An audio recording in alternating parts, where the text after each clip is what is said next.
মানুষ কি আসলে মুখে ক্রিম লাগাচ্ছে নাকি আসলে বিষ লাগাচ্ছে তারা নিজেরাও জানে না। 2 দিনের মধ্যে ফর্সা হতে আমরা এরকম ফর্সাকারী ক্রিমগুলো লাগাবো, তারপর সারা জীবনের জন্য আমাদের স্কিনটা নষ্ট হবে। কি কি হইতে পারে, কি সমস্যাটা কি? বাংলাদেশের হাজার হাজার মেয়ে জাস্ট ফর্সা হওয়ার জন্য, সুন্দর হওয়ার জন্য আজকে এই ক্রিম লাগাচ্ছে, কালকে ওই সার্জারি করছে, কিন্তু তারা আসলে যেটা মিলিয়ে দেখে না, মূল প্রবলেমটা আসলে স্কিনে না। মূল প্রবলেমটা হচ্ছে একেবারে বুকের ভেতরে, যেখানে আমি বিশ্বাস করি আমি সুন্দর না, আমি কুৎসিত, I am not good enough. আল্লাহর দেওয়া স্কিন যেটা আমরা সাধারণভাবে যত্ন করতে পারি, এটা আমরা ধ্বংস করে ফেলেছি। কিভাবে মেয়েরা তাদের স্কিন কেয়ারের নামে স্কিনকে ড্যামেজ করে? মোটা দাগে সেটার আমরা যত্ন করতে পারবো, চেঞ্জ করতে পারবো না, এটা আমরা মানতে রাজি না। যত আমরা স্টেরয়েড দিই তত আমাদের সূর্যরশ্মির যে ক্ষতিকর প্রভাব, এটার সাথে স্কিনের যে লড়াই করার ক্ষমতা পুরোপুরি নষ্ট হয়ে যায়। সে মাখুক আর না মাখুক, এই ক্রিম যদি তাকে পয়সা দেয়, সেই ক্রিমকে প্রমোট করবে। যে একটা ডে ক্রিম লাগাবো, একটা নাইট ক্রিম লাগাবো, এটা আমার জীবনের সমস্ত মুশকিল একসাথে আসান করে দিবে। কোন জিনিসগুলো আপনাকে আতঙ্কিত করে স্কিনের ব্যাপারে আপনি যখন মেয়েদেরকে দেখেন? ধৈর্যের অভাব। আমরা একটা জিনিস হয় যে ও এটা ব্যবহার করে ভালো ফল পেয়েছে, আল্লাহর হস্তে ওটা আমার প্রোডাক্ট হয়ে গেছে। মানসিক যে তার ইনফিরিয়রিটি, এটা আসলে কত বড় একটা ফ্যাক্টর এই স্কিনকে উপকারের নামে ক্ষতি করার ক্ষেত্রে। আমি কখন ঘুমাই, কখন আমি ঘুম থেকে উঠি, এটা অটোমেটিক্যালি আমার স্কিনকে একটা স্কিন ক্লকে, বায়োলজিক্যাল ক্লকে ঢুকায়, একটা হিলিং এ ঢুকায় ফেলে। ওভারনাইট অনেক হেলদি লিপিস আমাদের ফেসে চলে আসে। নিজেকে হেট করা, আচ্ছা, সে যদি সামহাও আপনাকে কনভিন্স করতে পারে তুমি আসলে সুন্দর না, তখনই কিন্তু আপনি গ্রহণযোগ্য হওয়ার জন্য 1000টা ক্রিম দিবেন। 5টা থেরাপি, ভুংচুং একটা নাম দিয়ে আছে, একটা প্যাকেজ, মানুষ হরদম 40,000 টাকা দিয়ে কিনে নিচ্ছে। এটা সলভ হতে হতে প্রবলেম সলভ হয়নি, আরো 2টো ধরিয়ে দিলাম, কিন্তু পুরো জায়গায় ওই ইনসিকিউরিটিটা সলভ করতে আমার 15,000 খরচ হচ্ছে, কিন্তু এর বিপরীতে আমি 2 লাখ, 2.5 লাখ, 4.5 লাখ টাকা দিয়েছি। আমার কোনো রিগ্রেট, রাদার আমি আরো ফ্রেন্ডকে জিজ্ঞেস করতেছি এরপরে কই যাব, এই প্রবলেমটা সলভ হয় না, কারণ প্রবলেমটা সলভ হয় নাই।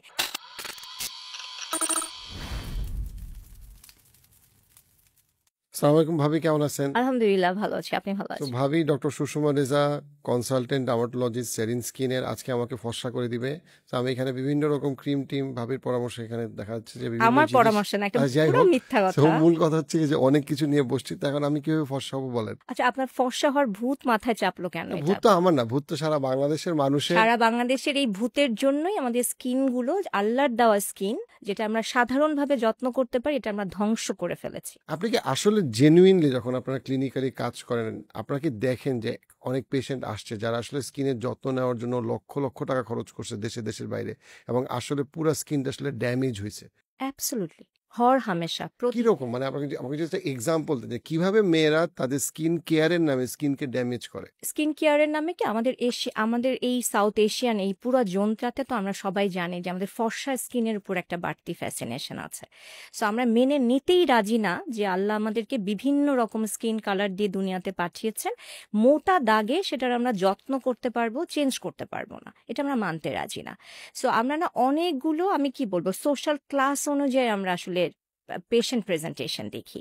যারা আমাদের খুব বলবো যে লোয়ার ক্লাস বা লোয়ার মিডল ক্লাস, আর্থসামাজিক প্রেক্ষাপটে বলছি, ওনাদের বাজারে যে ব্রাইটেনিং ক্রিমগুলো পাওয়া যায়, রং ফর্সাকারী ক্রিম, গৌরী, চাঁদনি, আমরা এই নামগুলোর সাথে অনেক পরিচিত, যেগুলো খুব রিসেন্টলি একেবারে ব্যান্ড করে দেওয়া হয়েছে, এগুলো বছরের পর বছর আমরা ব্যবহার করছি।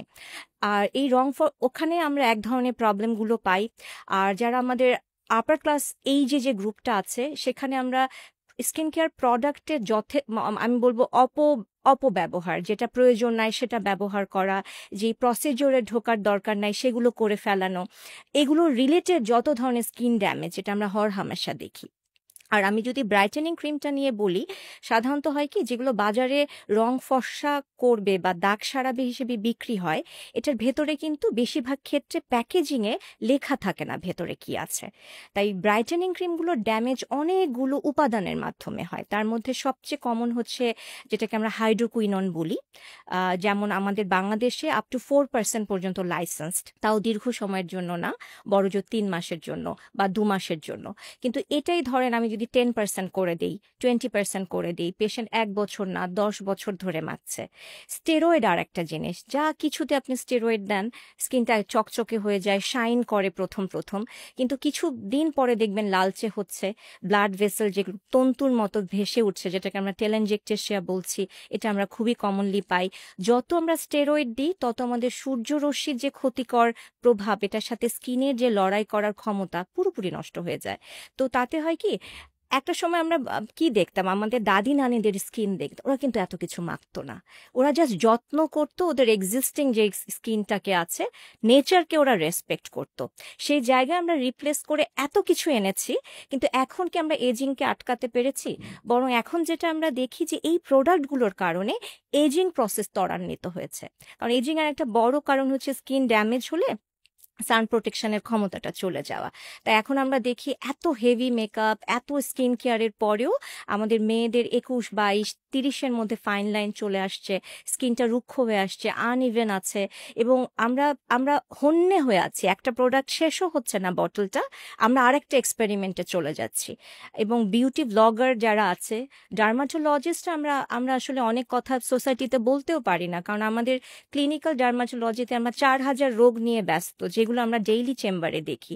তো আমাদের হাতে আসলে কত সময় আছে যে আমরা সোশ্যাল মিডিয়া অ্যাওয়ারনেসে এসে এসে কন্টেন্ট করে করে সচেতন করব? ওই জায়গাটা পুরোপুরি রিপ্লেসড হয়ে গেছে যারা ইনফ্লুয়েন্সার বা নিজেদের বিউটি ব্লগার বা ব্লগার দাবি করছে। তো আমি আসলে বলা শুরু করে এই যে এক নিঃশ্বাসে বলছি, এটা একটা বড় কারণ হচ্ছে কোথা দিয়ে শুরু করব, কোথায় এটা শেষ আমি জানি না। বিউটি ব্লগারদের কথা যখন আসলো, ডেফিনেটলি সেখানে যে কোনো ফিল্ডে ভালো ব্লগার আছে, খারাপ ব্লগার আছে, সবখানে। এখন ব্লগারদের যেটা হয় সেটা হচ্ছে কি, ধরেন একটা ক্রিম সে মাখুক আর না মাখুক, এই ক্রিম যদি তাকে পয়সা দেয়, সেই ক্রিমকে প্রমোট করবে। এবং অনেকের স্কিন তো আসলে কিছুটা হলো গড গিফটেড, এই তার ক্রিম দিয়ে গড গিফটেড হয় নাই। যারা ইনফ্লুয়েন্সড হয়, প্রভাবিত হয়, তারা এই ক্রিমটা কেনা শুরু করে, এবং ক্রিমের বাজেট অনেক বেশি। একটা ক্রিম একটা এক্সাম্পল, বাট এই যে সে ঘন ঘন বিউটি প্রোডাক্ট অনেক বাড়ায় ফেলতেছে, আসলে প্র্যাকটিক্যালি একটা মানুষের স্কিন ভালো রাখার জন্য, আমি কোনো অনুষ্ঠানে যাওয়ার জন্য বলছি না, আমি সাধারণ জীবনযাপনের জন্য বলছি, কতটুকু তার দরকার, আর কতটুকু আপনার কাছে মনে হয় যে অনেক বেশি প্রমোট করা হয়, অনেক বেশি খরচ করানো হয়, বা সেটা আসলে দরকার নাই, উপকারের থেকে ক্ষতি বেশি। যখন আমরা স্কিন কেয়ার পার্সপেক্টিভে কথা বলবো, আসলে প্রথম জিনিসটা কি, আমার বেসিক স্কিন কেয়ারটা অনেক বেশি ইম্পর্ট্যান্ট। তো বেসিক বলতে আমরা সাধারণত ত্বকে 3টা জিনিসই যথেষ্ট। হ্যাঁ, একটা প্রপার ক্লিনজার ইউজ করা, স্কিনটা বুঝে করতে হয়, একটা ময়শ্চারাইজার দেওয়া, আর একটা সান প্রোটেকশন যাতে আমি করতে পারি। যেমন এটা কোনো জেন্ডার নাই যে মেলে আলাদা ফিমেলে আলাদা, সবার জন্য এটা হচ্ছে বেসিক। এই 3টা আইটেমে যথেষ্ট বেসিক স্কিন কেয়ারের জন্য। এখন ধরেন কি, আমাদের লাইফে তো এখানে আটকে থাকে না। যেমন আমি একটা উদাহরণ দিতে পারি, বছরখানেক আগে আমার হার্পিক জস্টার হলো ফেসে, পুরো এই জায়গাটা সিভিয়ার পিগমেন্টেশন দিয়ে ভরে গেছিল।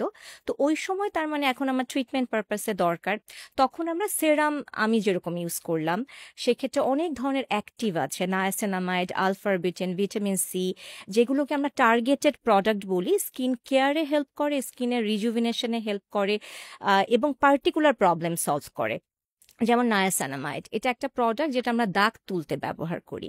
ভিটামিন সি, এটা একটা অ্যান্টিঅক্সিডেন্ট। নামগুলো আমরা জানি, এবং আমরা জানি এটা কেন স্কিনে দেওয়া হচ্ছে। তো আমরা হয়তো 6 মান্থস বা 8 মান্থস আমরা ওইটা দিয়ে প্রবলেমটা সলভ করে ফেলেছি। এরপরে আমি চাইলে বেসিক স্কিন কেয়ারে সেরাম রাখতেও পারি, না চাইলে আমি জাস্ট আবার আমার বেসিকে ফেরত যেতে পারি। অর্থাৎ ওইটা হতে হবে আমার নিড এবং প্রবলেম বেস। যেমন একটা উদাহরণ হতে পারে, আমার বয়স এখন 25 ক্রস করছে, আমি চাচ্ছি একটু অ্যান্টি এজিং এর কিছু একটা রাখবো। যেমন একটা সেরাম যেটার মধ্যে রেটিনল আছে, সেল টার্নওভার বাড়ায়, কোলাজেন বুস্ট করে। সো স্কিন কেয়ার মানে খারাপ এটা কিন্তু না, বুঝে স্কিন কেয়ারটা আমাদের স্কিনের যত্নে অনেক বেশি হেল্প করে। ওই জায়গাটাতে আসলে আমাদের সোশ্যাল অ্যাওয়ারনেসটা দরকার, যে স্কিন কেয়ার মানে খারাপ না।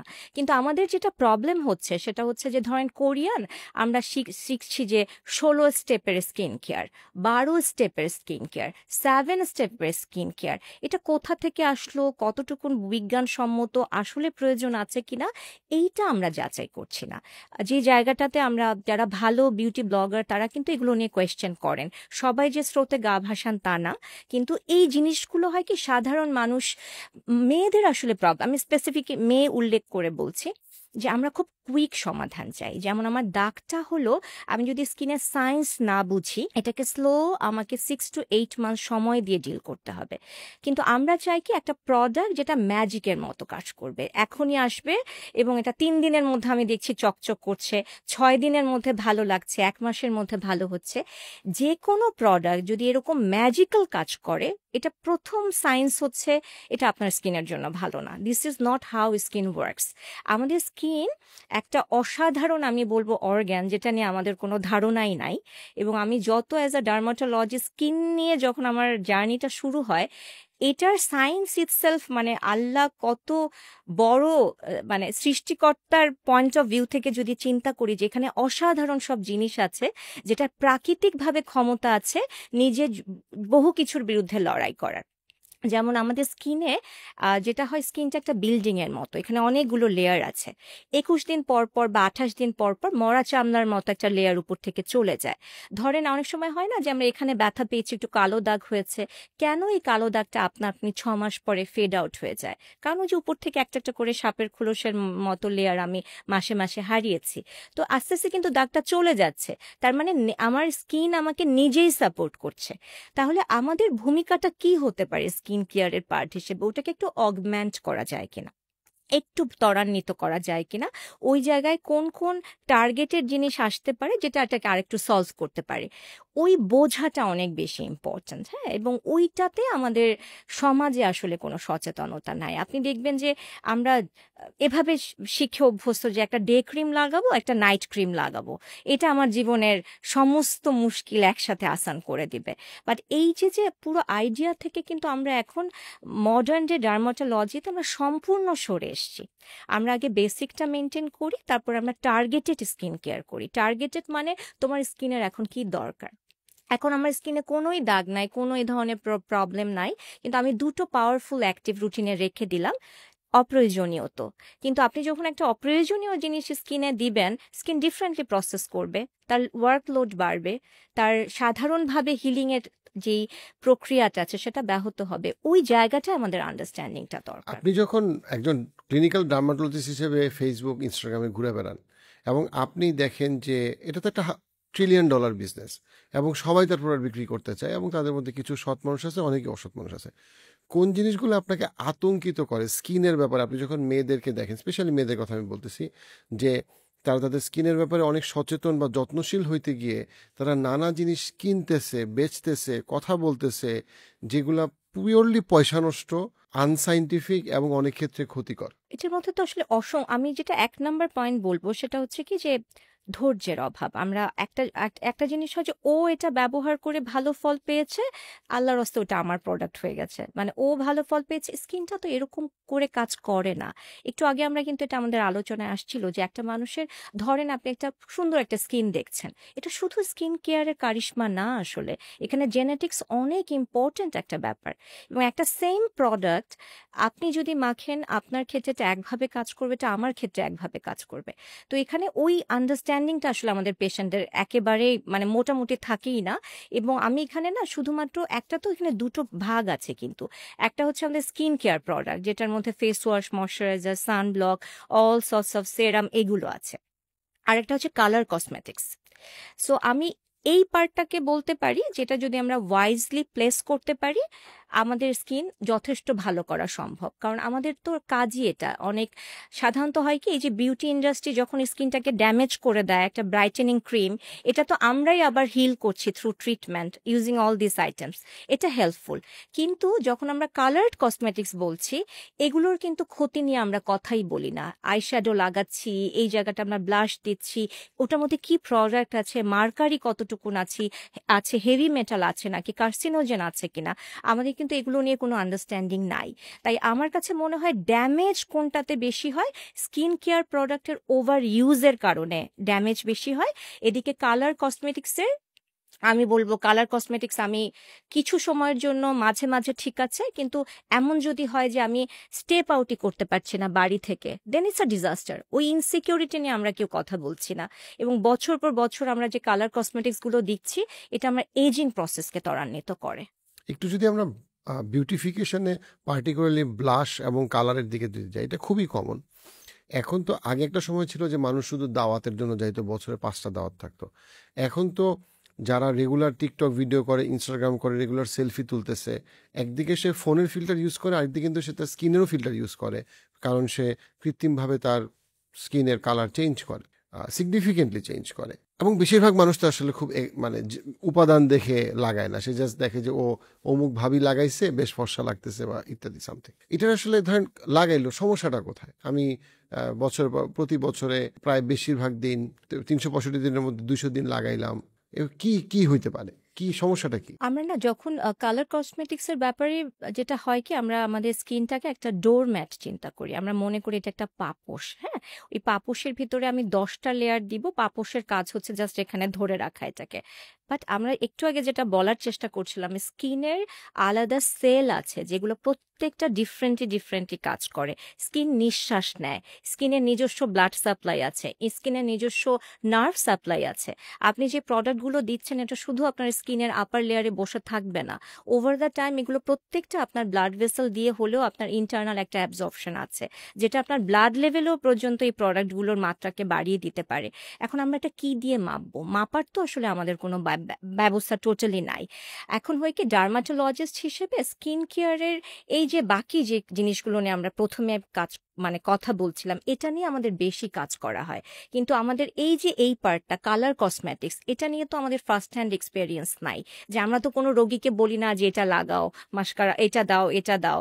আমরা শুধু এটা বলতে পারি যে এই জিনিসগুলো আমাদের স্কিনের জন্য ভালো, এটা প্রমাণ করাটা অনেক কঠিন, অনেক কঠিন। কিন্তু আমাদের, হ্যাঁ ঠিক আছে, আপনি যেটা বলছিলেন যে মেয়েরা সাজতে ভালোবাসে, সেটাকে আমরা অ্যাপ্রিসিয়েট করতে পারি। কিন্তু আমরা কোনোভাবে বৈজ্ঞানিকভাবে প্রমাণ করতে পারবো না অসুস্থভাবে সাজতে গিয়ে আমি আমার স্কিনের খুব ভালো করছি, এটা দাবি করার সুযোগ নাই।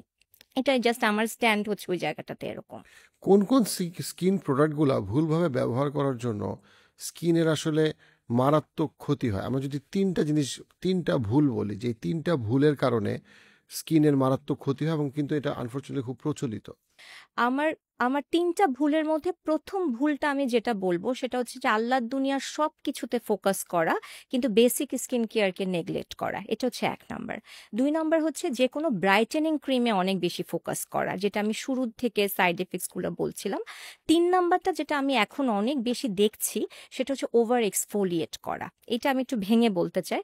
ওভার এক্সফোলিয়েশন মানে হলো আমাদের ত্বকে ওই যে বলছিলাম যে কোষ তৈরি হচ্ছে, 21 দিন পর একটা লেয়ার চলে যাচ্ছে। তো আমাদের কিন্তু অনেক উপাদান আছে যেটাকে আমরা এটাকে একটু ত্বরান্বিত করতে পারি। এখন এটা বুঝে ইউজ করতে হয়। যেমন উদাহরণটা এরকম হতে পারে যে একটা একনি প্রোন স্কিন, যার ব্রোন আছে, তো আমরা তাকে একটু এক্সফোলিয়েটর দিতে চাই, কারণ মরা চামড়াগুলো জমে জমে থাকে। এখন উইকে ধরেন আমার দুবারই এটা যথেষ্ট। কিন্তু আমাদের পেশেন্টরা শুনলো যে স্যালিসাইলিক অ্যাসিড ব্রণের জন্য ভালো, ভালো এক্সফোলিয়েটার। সো আমি সমস্ত প্রোডাক্টের ভিতরে আমি এমনও পেয়েছি ফেস ওয়াশের স্যালিসাইলিক অ্যাসিড, ময়শ্চারাইজারের স্যালিসাইলিক অ্যাসিড, সেরাম ব্যবহার করছে। So over use of exfoliation, তখন কি হচ্ছে, পুরো স্কিনের যে নর্মাল অ্যানাটমি বা ফিজিওলজি সেটা আমি পুরোপুরি চেঞ্জ করে দিচ্ছি। এবং ওভার এক্সফোলিয়েশনের আরও উদাহরণ হতে পারে হাইড্রোফেশিয়াল, অতিরিক্ত করছি। সো যেটা আমাদের স্কিনের জন্য আসলে ভালো না। প্রত্যেকটা কিছু অতিরিক্ত, এবং আমার স্কিনের এখন প্রয়োজন নাই, অতিরিক্তই খারাপ। আপনারা ক্লিনিক্যালি স্কিনে কি ধরনের ড্যামেজ দেখেন? লাইক স্কিনে খারাপ ক্রিম বা বাজে কিছু লাগানোর জন্য কি একটা সময় মানুষের স্কিন ক্যান্সার হতে পারে, বা স্কিনের আসলে কতটা ক্ষতি হয় যেটা আপনারা দেখেন? এই জায়গাটাতে না আমি দাগ তোলার প্রক্রিয়া নিয়ে বলতে পারি। আমাদের বাংলাদেশের প্রেক্ষাপটে মেয়েদের মধ্যে দেখবেন মেস্তা বা মেলাজমা একটা খুব কমন প্রবলেম, যে বিশেষ করে আমাদের যখন প্রেগন্যান্সিটা আসে, প্রেগন্যান্সি মাস্ক হিসেবে এটা পরিচিত, কারণ সময় হরমোনাল একটা চেঞ্জ হয় এবং জাস্ট আমরা সবাই মেস্তা চিনি, খুবই ডিফিকাল্ট, খুবই চ্যালেঞ্জিং আমাদের জন্য সারাতে। সব মেলাজমা কিন্তু সারানো যায় না, এই মেসেজটা সোসাইটিতে নাই। আমাদের চেম্বারে যখন পেশেন্ট আসে, আমরা যে কোনো মেলাজমা পেলে এই কথাটা সবার আগে বলি। যদি এটা স্কিনের অল্প কিছু লেয়ারে থাকে তখন আমরা ডেডিকেটেড ট্রিটমেন্ট করে সারাতে পারি, ডেপথে গেলেই পারি না। যে কোনো পিগমেন্টেশনের বেলাতে এটা সত্যি, সব দাগ সারানো যাবে না। যেগুলো আমাদের উপরের লেয়ারে আছে সলভেবল, ডেপথে গেলেই কাহিনী আলাদা, অন্যভাবে ট্রিট করতে হবে। এখন আসেন, আমি একটা উদাহরণ দিতে পারি রিসেন্ট একজন পেশেন্টের, যে মেস্তাতে আমরা একটা ক্লিকব্যান ফর্মুলা বলে একটা প্রোডাক্ট ইউজ করা হয়, যেটা দিলে উপর থেকে পিল করে প্রাথমিকভাবে জিনিসটা তোলে। তো ভদ্রমহিলা আজ থেকে ৯ বছর আগে প্রথম এই ক্রিমের সন্ধান পেয়েছেন এবং উনি দেখলেন যে এটা দিলেই শুধু ওঠে, আর কিছু দিলে এই দাগটা তো যেতে চায় না। তো উনি এই ৯ বছর টানা ট্রিটমেন্ট ফর্মুলা ইউজ করছেন, যেখানে হাই ডোজে হাইড্রোকুইনন আছে, যেখানে স্টেরয়েড আছে এবং যেখানে ট্রেটিনয়েন বলে আরেকটা এক্সফোলিয়েটর আছে বা পিলিং এজেন্ট আছে। তো এখন ৯ বছর যদি একটা মানুষ স্কিনে এরকম দিয়ে আমাদের চেম্বারে আসেন, সংজ্ঞাগতভাবে তার স্কিন বেঁচে থাকার কথা না, কিন্তু কোনো একটা আজব কারণে তিনি এখনো আছেন, আমাদের সামনে বসে আছেন। কি কি সিমটম উনি নিয়ে আসতেছেন? একটা হচ্ছে স্কিনটা ফ্লাশড বা লালচে হয়ে যাওয়া। কারণ কি, আপনি যখন এই জিনিসগুলো দেন আস্তে তো লেয়ার তুলছেন, স্কিনটা পাতলা হচ্ছে, ব্লাড ভেসেল পর্যন্ত এরকম এরকম দেখা যায়। আপনি দেখবেন তন্তুর মতো ভেসে ভেসে আছে। অনেকের স্কিনে এটা আমরা দেখি যারা ব্রাইটেনিং ক্রিম ইউজ করে। চুলার কাছে যাচ্ছি, টেম্পারেচারটা পাওয়া মাত্রই আমাদের ব্লাড ভেসেলটা প্রসারিত হচ্ছে এবং লাল হয়ে যাচ্ছে। রোদে যাচ্ছি, চিটমিট করে চুলকাচ্ছে, পুরো স্কিনটা উস্কো খুস্কো, যেটা কোনো ময়েশ্চার ধরে রাখতে পারছে না। এবং যেটা আপনি বলছিলেন যে ক্যান্সার আসলে স্কিন কেয়ার প্রোডাক্ট থেকে করেছে কিনা, ওরকম আসলে আমাদের চেম্বারে আমরা দেখি না। সত্যি কথা যেটা বলা তো মুশকিল যে এটা বেসিকলি স্কিন কেয়ার প্রোডাক্ট দিলে হলো কিনা, কিন্তু এটাতে কোনো মানে তর্কের অবকাশই নাই যে বহু আনঅথরাইজড প্রোডাক্টগুলোতে হাই ডোজে মার্কারি থাকে, যেটা 1 ppm ওয়ার্ল্ড হেলথ অর্গানাইজেশনের রিকমেন্ডেশন। এর চেয়ে বেশি হর হামেশা হেভি মেটাল কিন্তু ইউজ হয় এবং কার্সিনোজেন থাকে প্রচুর। এখন মেইনলি হয় কি জিনিসটা একটু আমি কি বলবো, সরাসরি এটা লাগিয়ে আমার ক্যান্সার হয়েছে প্রমাণ করাটা কঠিন, কিন্তু এগুলো ব্যবহারের ফলে আমার স্কিনের সান প্রোটেকশন ক্যাপাসিটি কমপ্লিটলি নষ্ট হয়ে গেল। এবার আমি অনেকগুলো ক্যান্সার আক্রান্ত হচ্ছি। এটা আমাদের জন্য আমি বলবো আরো কমন সিনারিও। এখন হয়েছে এই জায়গাটাতে মানে আমাদের সবচেয়ে বেশি আমরা এফেক্টেড হতে দেখি ব্রাইটেনিং এর পয়েন্ট অফ ভিউয়ে যারা কাজ করে। আর বেসিক স্কিন কেয়ার, যেটা একটু আগে আলাপ করছিলাম, ওভার ইউজ যদি করেন যেটা হয় স্কিন চুলকায়, যেটা হয় যে কোনো প্রোডাক্ট ওভার ইউজ করলে আমাদের স্কিনটা পানি ধরে রাখতে পারে না। আর কোলাজেন, আমরা সবাই নামটা শুনেছি, যেমন কোলাজেন দিয়ে কি হয় আমাদের স্কিনের ইলাস্টিসিটি, স্কিনের সুন্দর, এটার পেছনে কোলাজেনের একটা বড় ভূমিকা আছে। 20-এর পর থেকে 1% করে করে কোলাজেন কমতে থাকে। যখন আমরা 40-তে পৌঁছাই তখন মোটামুটি আমাদের 25-30% কোলাজেন অলরেডি নষ্ট হয়ে যায়। কোলাজেন ইম্পর্টেন্ট কারণ এটা ওয়াটার হোল্ড করে রাখে। আর আমাদের স্কিনে ওই যে যেটা বলছিলাম আল্লাহ এমনভাবে তৈরি করে দিয়েছেন, ওটাতে নিজস্ব একটা লিপিড আছে বা একটা চর্বির লেয়ার থাকে বলতে পারেন, যেটা ওয়াটার হোল্ড করা, ময়েশ্চার ধরে রাখা, স্কিনটাকে স্মুথ দেখানোতে কাজ করে।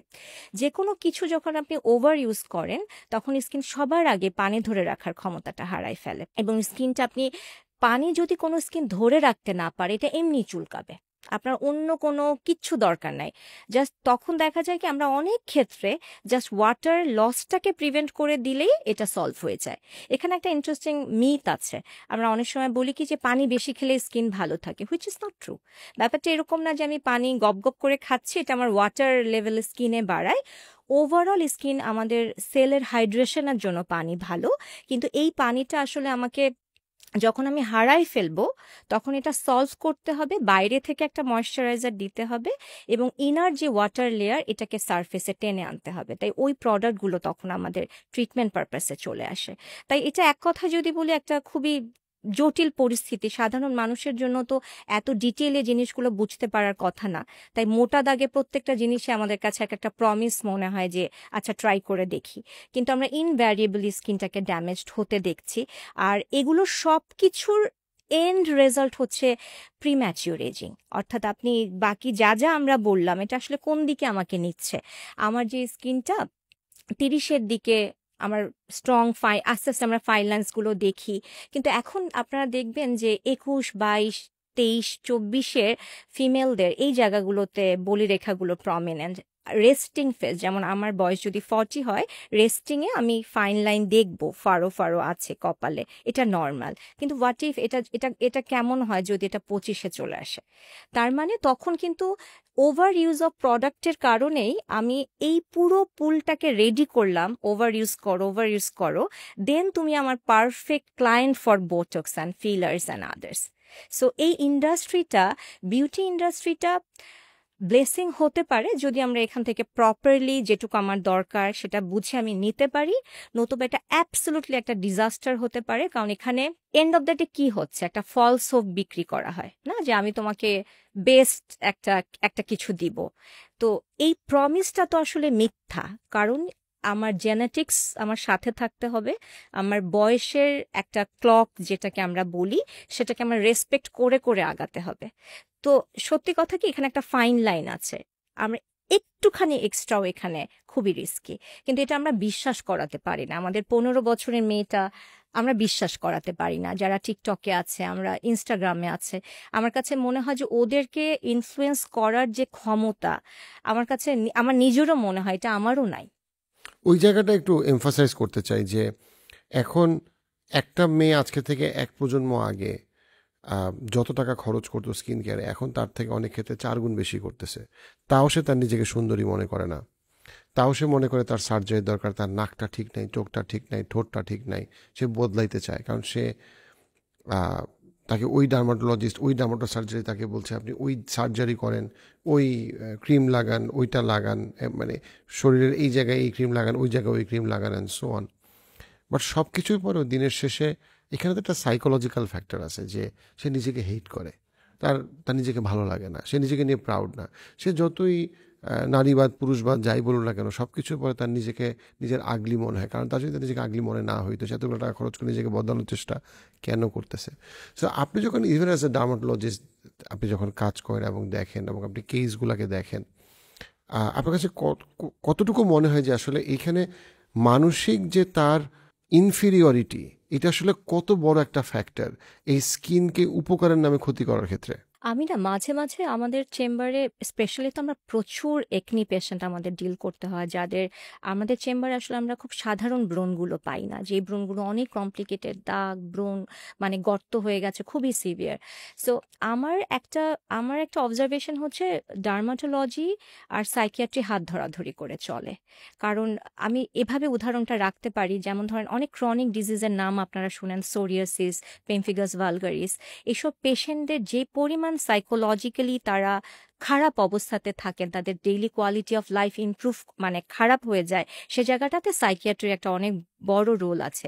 এবং আমাদের অনেক ডিজিজে স্ট্রেস ম্যানেজ না করলে ডিজিজটা বেড়ে যায়, তো সেই জায়গাটাতে একটা ভূমিকা আছে। কিন্তু আপনি যে প্রসঙ্গটা বলছেন সেটা আমি বলবো একটা মহামারীর মতো অবস্থাতে আছে।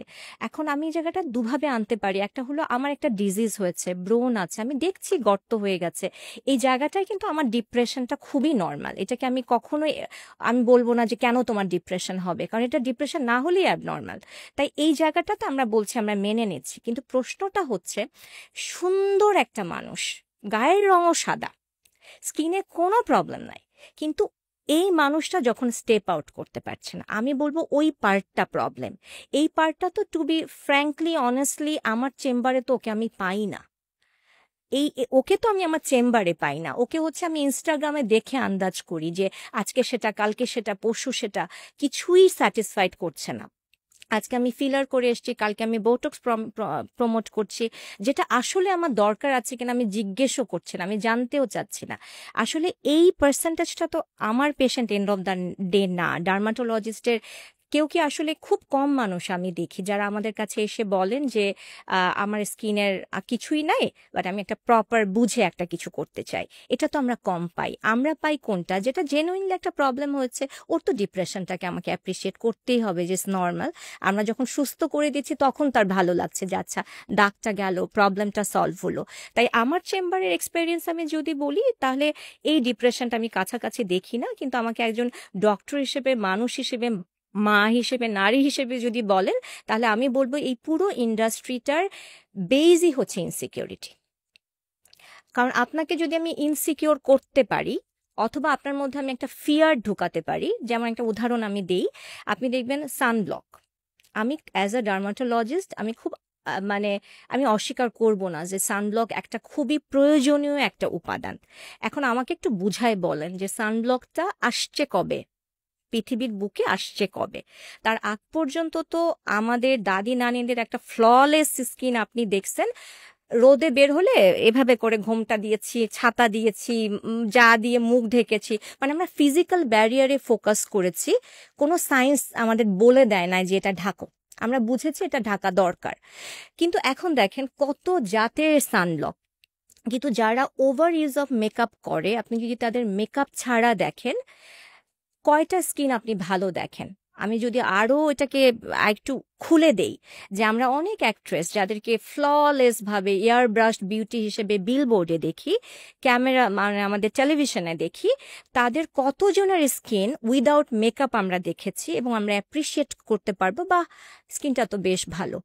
আমার অভিজ্ঞতা অ্যাজ এ ডার্মাটোলজিস্ট আমি খুব কম কয়েকজন অভিনেত্রীর কথা বলতে পারবো যাদের জেনেটিক্স হয়তো ভালো বলে তারা এখন পর্যন্ত ব্লেসড। কিন্তু সবার আগে অ্যাক্ট্রেসদের যেটা আসে যে এখানে যেই লাইন্সগুলো চোখের পাশে ফাইন লাইন্স চলেই আসে, বিকজ শুধু জিনিসটা কিন্তু প্রোডাক্টের সাথে না, over use of facial expression এগুলো তো আমার করছে। তাই আমি যেটা বলতে চাচ্ছি যে পুরো জায়গাটাতে আমাদের একটা 13 বছরের মেয়ে, 15 বছরের মেয়ে, ওর কয়েকটা প্রবলেম। ওর প্রথম প্রবলেম হচ্ছে, আমি যেটা আপনি বলছেন, নট হ্যাপি উইথ আল্লাহ আমাকে কিভাবে বানিয়েছেন। 2 নাম্বার, ফর্সা হবার ব্যাপারে একটা বাড়তি। 3 নাম্বার, সবাই যদি 7 স্টেপ স্কিন কেয়ার করে, আমি যদি 2 স্টেপ করি, তার মানে আমার কোনো একটা প্রবলেম আছে, মানে আমি প্রবলেম এখানে। তো এই যে একটা ফিট ইন করার চেষ্টা, এবং আমরা আমাদের মেয়েদেরকে আসলে আমরা শিখাইতে পারি নাই এন্ড অফ দ্য ডে যে অবভিয়াসলি আমাদের একজন আইডল থাকতে পারে কাকে আমি ফলো করি মোটা দাগে, কিন্তু এন্ড অফ দ্য ডে আমরা যদি নিজেদের স্বতন্ত্র ব্যাপারটা ভুলে যাই, যে আমি যদি ডক্টর সুষমা রেজা হই, আমার স্বতন্ত্র একটা বৈশিষ্ট্য আছে ইন টার্মস অফ আমার স্কিন দেখতে কেমন, আমার পার্সোনালিটি কেমন, আমি আমার ড্রেস কিভাবে করছি। কিন্তু এখন আমরা এমন একটা জায়গাতে আছি, সবার ঠোঁট ফোলা, সবার ভি শেপড একটা ফেস, সবাই আমরা প্লাস্টিকের মতো দেখতে, এবং আমরা মনে করছি এটাই সবার হতে হবে, তাহলে আমরা একটা এলিট একটা সোসাইটিতে বিলং করি। এটার মধ্যে নাই মানে আমারই কোনো একটা প্রবলেম আছে। তো এই জায়গাটা থেকে আসলে আপনি তো একটা 15 বছরকে দোষ দিতেই পারেন, কিন্তু ওর জায়গায় তো আমার কাছে মনে হয় আমাকে যদি এখন দাঁড় করায় দিতেন, কোনো অ্যাওয়ারনেস না থাকতো, আমার আর কি অপশন আছে অন্যরা যা করছে তা করার ছাড়া। তাই আমি মনে করি যে ডেফিনেটলি আমাদের ডার্মাটোলজিস্টের একটা রোল আছে। কিন্তু ওই যে প্রবলেমটার কথা বলছিলাম, যে আমাদের ক্লিনিক্যাল ডার্মাটোলজিস্ট হিসেবে কাজ তো আসলে রোগ নিয়ে, তাই আমাদের আসলে এত সময় হয় না। বাট এটা আমি মনে করি খুবই ইম্পর্ট্যান্ট, কারণ ওভার দ্য টাইম আমরা খুব এজিং বাড়াই দিচ্ছি আমার বাচ্চাদের। এখন দেখবেন শুধু যে তাদের স্কিন ড্যামেজ হচ্ছে তা না, তাদের খুব খেয়াল করবেন যে চুল পাকার পরিমাণ বাড়ছে, চুল পেকে পেকে যাচ্ছে। খুব ছোট ছোট বাচ্চা আমাদের চেম্বারে নিয়ে আসেন। আমি বলছি না একটা স্কিন কেয়ার প্রোডাক্টের জন্য, আমি বোঝাতে চাচ্ছি কিছু একটা ভুল যাচ্ছে। এনভায়রনমেন্টাল কি আমি খাচ্ছি, আমার জেনেটিক্স, যে হারে এখন পলিসিস্টিক ওভারি সিনড্রোম বেড়েছে। আমি যদি একটা কথা বলি যে পিসিওডির প্রেসক্রিপশনে the first thing is lifestyle change, best anti ageing is মানে ওয়ার্কিং অন লাইফস্টাইল। কয়জন আসলে এটাতে আমরা ফোকাস করছি আমাদের বাচ্চাদের? শুধু যদি কিচ্ছু না, আপনি যদি নেচারকে রেসপেক্ট করেন, যে আমি কখন ঘুমাই, কখন আমি ঘুম থেকে উঠি, এটা অটোমেটিক্যালি আমার স্কিনকে একটা স্কিন ক্লকে, বায়োলজিক্যাল ক্লকে ঢুকায়, একটা হিলিংয়ে ঢুকায় ফেলে। ওভারনাইট অনেক হেলদি লিপিস আমাদের ফেসে চলে আসে। সো এখন একটা ব্যাপার হচ্ছে যে আমরা তো নেচার রেসপেক্ট করছি না, তার মধ্যে আবার এত বম্বার্ডমেন্ট অফ ইনফরমেশন যে এটা করো এটা করো। আমি যেটা প্রবলেম দেখি যে আহ, এক হচ্ছে প্রচুর ইনফরমেশন একটা প্রবলেম, তারপর আমি এটাকে ভেরিফাই করতে পারি না, এটা একটা প্রবলেম। আর দ্বিতীয়ত হচ্ছে ডিপ সিটেড ইনসিকিউরিটি, এবং আমি ছেলেদের ব্যাপারে কমেন্ট করছি না, আমি মেয়েদের ব্যাপারে বলছি, যে এই ইনসিকিউরিটি নিয়ে আসলে কোথায় কাজ হচ্ছে আমাকে দেখান। ফ্যামিলিতে হচ্ছে, নাকি স্কুলে হচ্ছে, নাকি ইউনিভার্সিটিতে হচ্ছে, নাকি একটা অর্গানাইজেশন একা পারছে। লাইফস্প্রিং থেকে আমরা অনেক অ্যাওয়ারনেস করি, সেটা অনেক সময় আরো নেগেটিভিটি হয়, যে অ্যাজ ইফ এটা আমার চয়েস, তুমি আমাকে বাধা দিচ্ছ কালার কসমেটিক্স ইউজের জন্য, সো আমি তোমার কথা কেন শুনবো। এটা আমি করি আমার হ্যাপিনেসের জন্য, কিন্তু আপনার হ্যাপিনেসের জন্য যদি হয় আমি মেনে নিব, কিন্তু আমাকে বন্ধ কামরায় আপনি একা আছেন, 1 বছর আপনাকে কেউ দেখবে না, আপনাকে আমার প্রমাণ করতে হবে যে আপনার কোনো ইনসিকিউরিটি নাই, তাহলে আপনি যত ইচ্ছা সাজেন, I will be more than happy, আপনাকে সুন্দর দেখতে আমারও ভালো লাগবে। কিন্তু ওই ডিপার ইনসিকিউরিটি কিন্তু এক জায়গায় থেমে থাকে না, মেয়েরা এটা বোঝে না, এটা তার জেনারেশন টু জেনারেশন যায়। যে মাটা একটু বুলিড হয়েছে ফর কালো স্কিন কালার, সেই মায়ের 13 বছরের মেয়ের মানে ড্রেসিং টেবিলে আপনি বিউটি ক্রিম পাবেনই, তার স্কিন কালার যত সুন্দর হোক। তাই এই যে ইকোটা আছে, আমার তো মনে হয় অনেক কাজ ওখানে।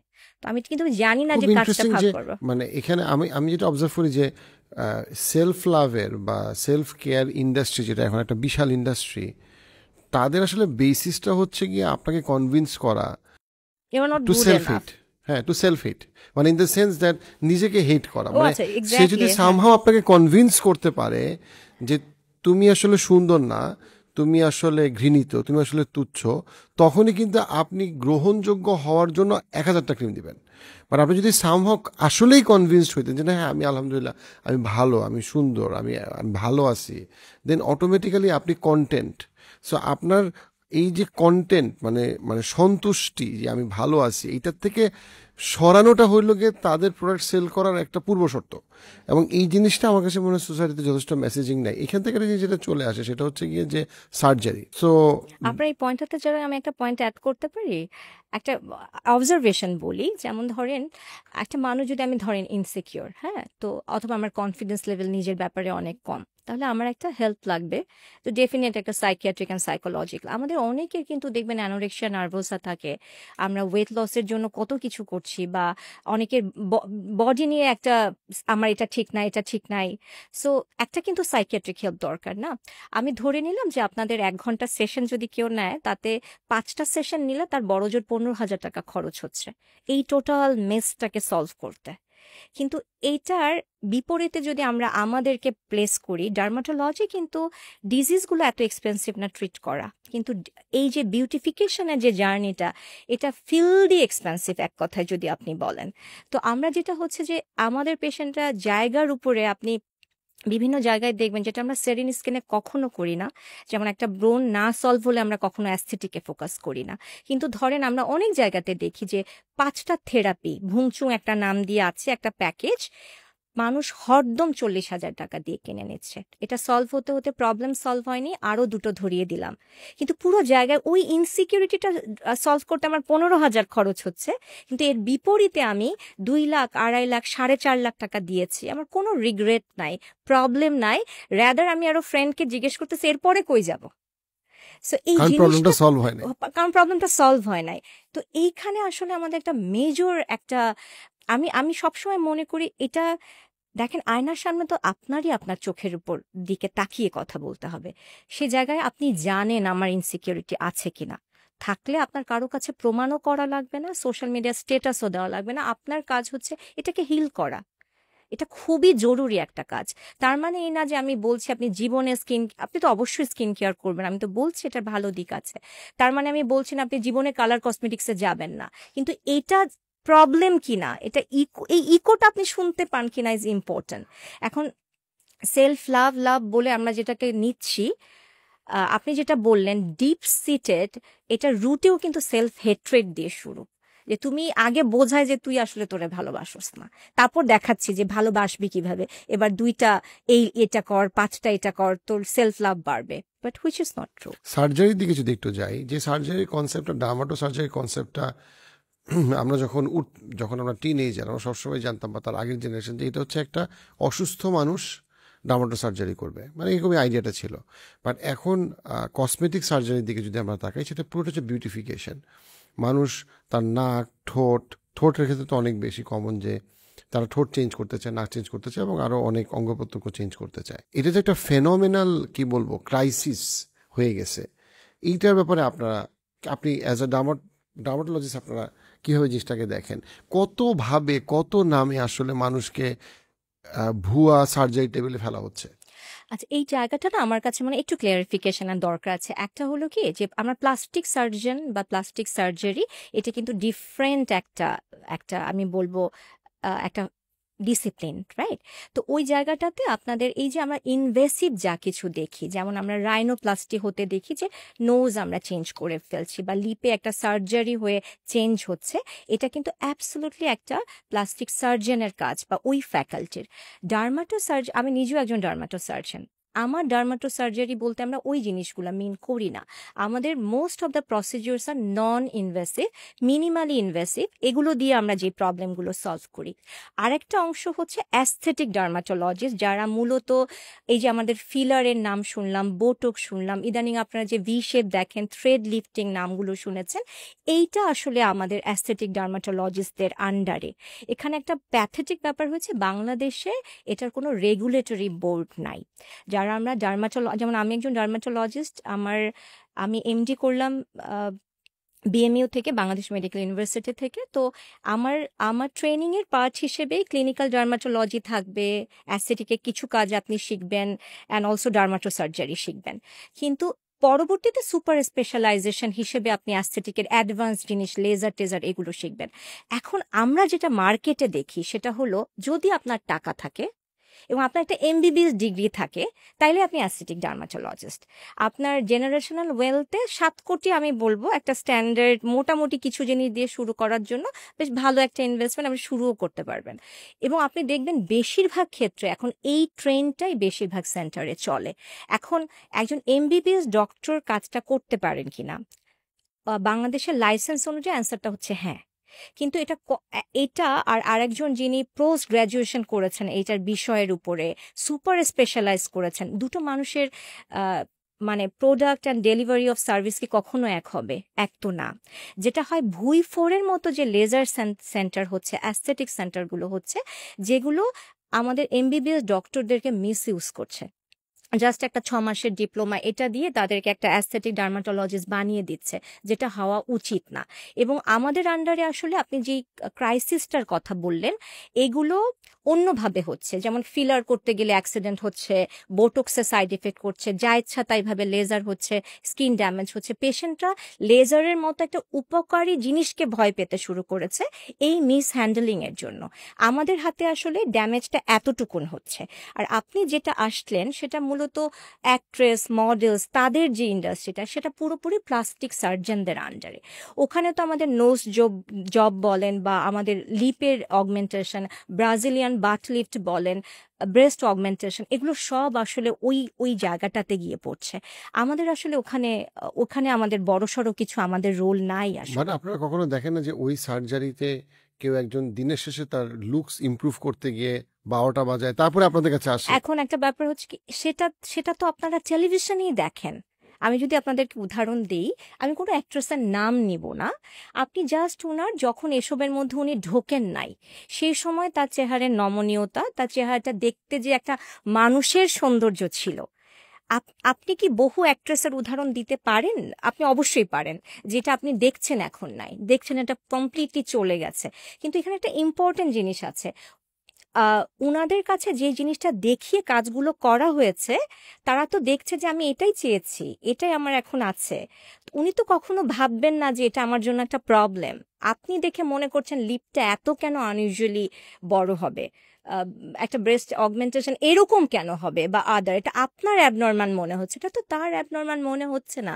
এটা আমাদের তো খুব ডিপ ইনার সাইকিক প্রবলেম, যে আমি মনে করছি যে যেটাকে আমি নর্মাল বলছি, যেটা আমি চাচ্ছি, আমি ডিজায়ার জিনিসটা তার পেয়েছি। মাথায় সৌন্দর্যকে বিকৃত করে দেওয়া হয়েছে। এক্স্যাক্টলি, মানে আমি যেটা বলছি এখানে প্রবলেমটা হচ্ছে, আমরা মনে করছি যে এরকম করে তাদের খুব একটা রিগ্রেট হচ্ছে, তারপর তারা সলভ করতে চাচ্ছে, which is not true. Rather একটা ভেঞ্চার শেষ হলো, দেন আমি একটা রিভিশনে আর একটা করছি, দেন আমি একটা রিভিশনে আর একটা করছি। আপনি বাই প্রোডাক্টটা দেখে আপনি বুঝতেছেন ভাই এখানে কিছু একটা প্রবলেম আছে, এটা হওয়া উচিত না, বাট মানুষটাকে আপনি বোঝাতে পারবেন না। এটা একটা মানে $1,000,000 একটা ইন্ডাস্ট্রি, এবং এটার করাপশনটা কিরকম, ধরেন কি, আমি আপনার সাথে কাছে সিম্পল একটা উদাহরণ দিতে পারি, যে আমি ফিলার করতে গেলাম, ফিলার করতে গিয়ে একটু অতিরিক্ত হলো, তবে আচ্ছা এটা তো একটু এরকম আছে, তাহলে এখানে একটু ফিলার দেই, তাহলে এটার সাথে একটা কন্ট্রাস্ট হবে। তার মানে আপনি আরো 2টো খরচ বাড়িয়ে ফেললেন। তো আচ্ছা এটা থাকুক 6 মাস, এগুলো তো সব টেম্পোরারি, কোনোটাই পার্মানেন্ট না। আচ্ছা এরপর দেখা যাক আর একটা, আপনার কাছে না, আমার কাছে মনে হচ্ছে আইসটা একটু বেশি হলো, আচ্ছা এটা মনে হয় এটা করা যায়, এবং you are ready to pay, so আপনার কোনো অসুবিধা নাই, এবং সবাই করছে, আমিও করতে আসছি। সো জিনিসটা তো এরকম না যে আমি একজন নিরাপত্তা অধিকার সম্পর্কে সচেতন মানুষ। কিছু একটা দিলে আমি জিজ্ঞেস আল কোয়েশ্চেন যে এটা কেন, এটা আসলে আমার জন্য দরকার কিনা, এটা কি আমার কোন একটা প্রবলেম বা ডিজিজ সলভ করতে করা হচ্ছে কিনা। সো আমরা তো এই কোয়েশ্চেনগুলো করছি না। তাই আমার যেটা হয় কি, আমরা as a dermatologist, clinical dermatologist, যারা আমরা অ্যাস্থেটিক ডার্মাটোলজির ফিল্ডে কশাসলি পা ফেলি, অর্থাৎ আমার কাজ হচ্ছে রোগ হলে সেটা সারানো, রোগের কনসিকুয়েন্স হিসেবে ফিক্স করা, মাইল্ড অগমেন্টেশন যেটা আমার ক্লিনিক্যালি প্রয়োজন, অথবা আমি রিলিজিয়াস বাউন্ডারির মধ্যে হতে হবে বাংলাদেশের কনটেক্সটে, সেটুক পর্যন্ত আমরা আসলে স্টেপ ইন করি। বাট এখানে ওই এন্ডটা ওপেন, মানে এটার কোনো শেষ নাই যে মানুষ কি থেকে কি করছে, কেন দিব, কেন করছি, কেন করছি না, এটার কোনো অ্যান্সার নাই। এখানে আমি দুভাবে আনতে পারি। আমার বহু কলিগ, আমাদের এই আন্ডারস্ট্যান্ডিংটা খুবই ভুল যে সবাই ব্যবসায়ী, সবাই এটা খারাপভাবে করছে, একদমই সত্যি না। আমি আমার অসংখ্য কলিগের উদাহরণ দিতে পারি, খুবই জুডিশিয়াল ওয়েতে তারা সার্ভিস প্রোভাইড করে।